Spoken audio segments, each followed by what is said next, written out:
Oi, meus amores, tudo bem com vocês? Espero que cada vez melhor. Hoje nós vamos falar um pouco sobre a faxina da alma. Ah, Janja, não me fala em faxina. Eu sou uma pessoa que eu amo uma faxina, embora custe muito para fazer. Mas quando eu gosto de fazer faxina, eu gosto de fazer faxina sozinha. Quando eu tinha as minhas crianças pequenas, eu tenho 7 filhos. Quando eu tinha minhas crianças pequenas, eu sempre acostumei eles a dormirem cedo.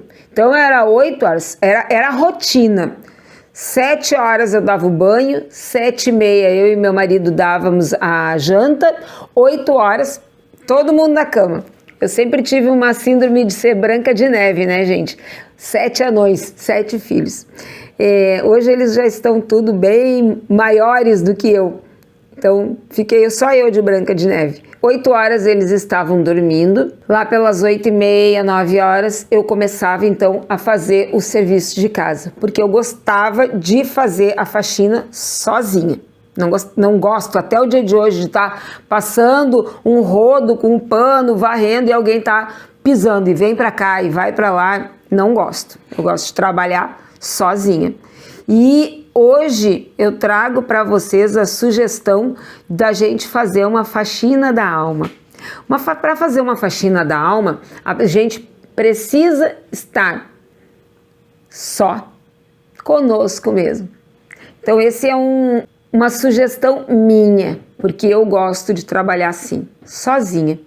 Então eu entro na minha intimidade, na minha solitude, e lá eu começo a conversar com os meus eus.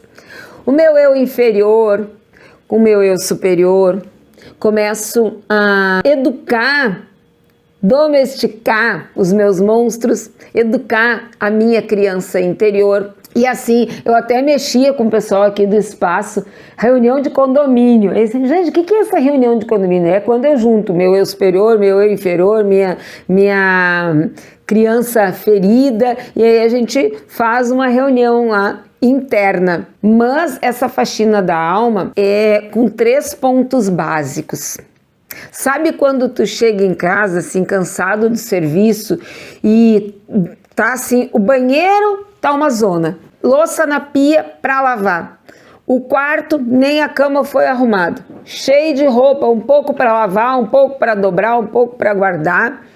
Não sei se é só aqui em casa, se na casa de vocês de vez em quando pode acontecer isso. Tu não sabe por onde começar. Então eu vou trazer uma dica para vocês aqui. Começar com o nosso pensamento. Começa com o pensamento e automaticamente nós vamos ir mudando a nossa fala.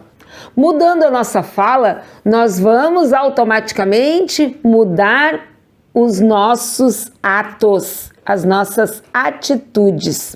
Mudando as nossas atitudes, nós mudamos os nossos hábitos. Então, o que é a faxina? Eu posso começar pela pia lavando a louça, pela máquina de lavar roupa, eu posso arrumar as camas, eu posso varrer, eu posso limpar o banheiro. Mas nós temos esses 4 pilares aí. Pensar. Se eu começar a controlar os meus pensamentos, automaticamente eu mudo o meu palavreado. Se eu mudo o meu palavreado, eu mudo as minhas atitudes. Mudando as minhas atitudes, eu começo a trocar os meus hábitos. E aí, gente, eu vou contar para vocês um episódio que aconteceu comigo lá em 1900 e pão com ovo. Acho que foi em 1995, mais ou menos. Eu tinha comprado um Escort XR3 com teto conversível. Era o ó para minha bolinha na época, né? Lá em 1995. Era um Escort preto, maravilhoso. Ele começou, ao cabo de 6 meses, a me dar problema. Dava problema e começou a estragar o motor, estragou o vidro elétrico, estragou o ar-condicionado. E aí eu também não tinha umas condições assim financeiras muito maravilhosas para estar consertando, e sabe como é que é o carro, né? Se estraga uma coisa e tu não arruma, começa aquele efeito dominó, começa a estragar tudo. Mas a minha vida lá em 1995, ela não andava muito de vento em popa, vamos dizer assim, né? Eu estava me separando do meu primeiro marido, que é pai da minha primeira filha, e eu andava numa tristeza só. O que aconteceu? Quando esse carro começou a estragar, eu vinha pela Freeway, que é uma estrada que vem de Porto Alegre para a cidade onde eu moro. E o meu carro, via de regra, estragava ali. Os outros carros continuavam passando e eu começava a me irritar, porque eu olhava os outros carros e eu começava a me irritar. Eu ficava mais que raiva, mais que ódio, mais que tudo, porque esses carros, só o meu que estraga. Parece assim, sabe quando, não sei se já aconteceu na vida de vocês, sabe quando parece que tem uma nuvem escura, parece que vai chover em cima só da cabeça da gente? A gente faz que nem tinha um desenho da Penélope Charmosa, que tinha um dos baixinhos que andavam com ela, que ele dizia, ó vida, ó mundo, ó vida cruel, tudo para ele acontecia de ruim, né? E ele dizia, Penélope vai morrer. Então tudo era ruim.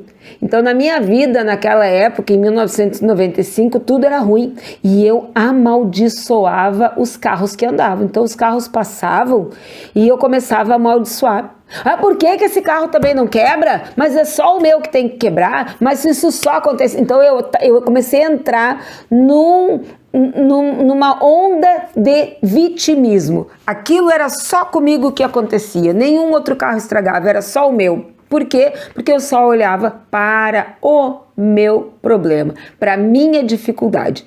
Era só aquilo que eu olhava. Quanto mais atenção eu dava para aquela minha dificuldade do carro estragando, mais o universo me mandava motivos para que eu reclamasse.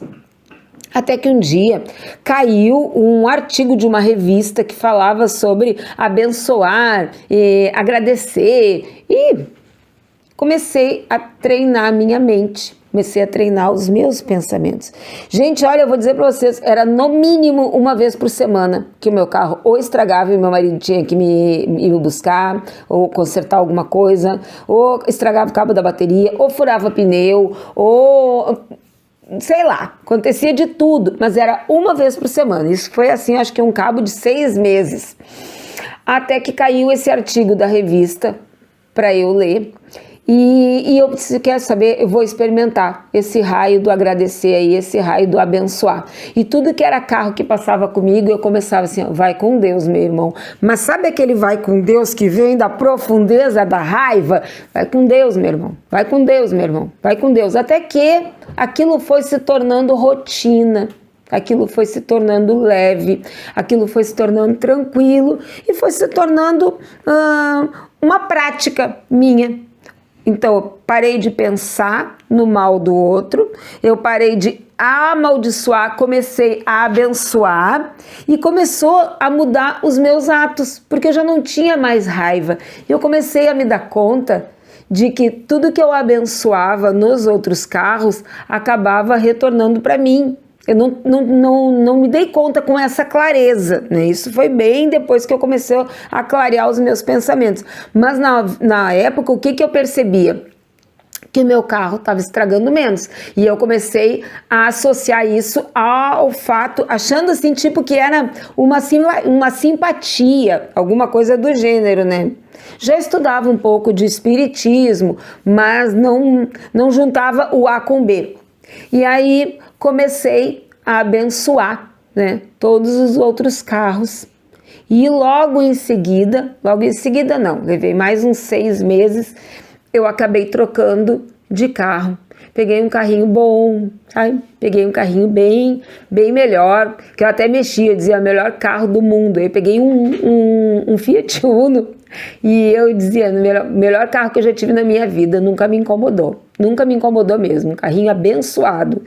Então, quando a gente muda os nossos pensamentos, a gente muda a nossa fala, a nossa palavra, muda a nossa atitude, muda os nossos hábitos e tudo ao nosso redor começa a mudar.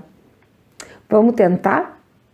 Coloca aqui nos comentários se tu vai tentar, pelo menos, abençoar tudo aquilo que hoje parece que não está indo muito bem na tua vida, porque tudo muda quando a gente abençoa. E uma outra coisa que eu quero pedir para vocês, falando em abençoar, se inscreve no canal, compartilha com uma pessoa que tu acredita que vai fazer diferença na vida dela, porque além de aumentar o nosso número de inscritos, ainda o YouTube entende, né, que esse conteúdo é interessante.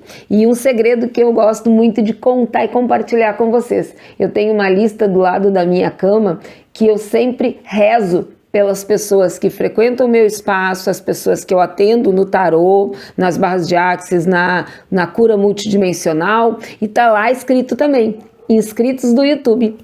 Então, se tu tiver inscrito, vai ganhar uma oração da Janja. Beijo, meu amor, fica com Deus.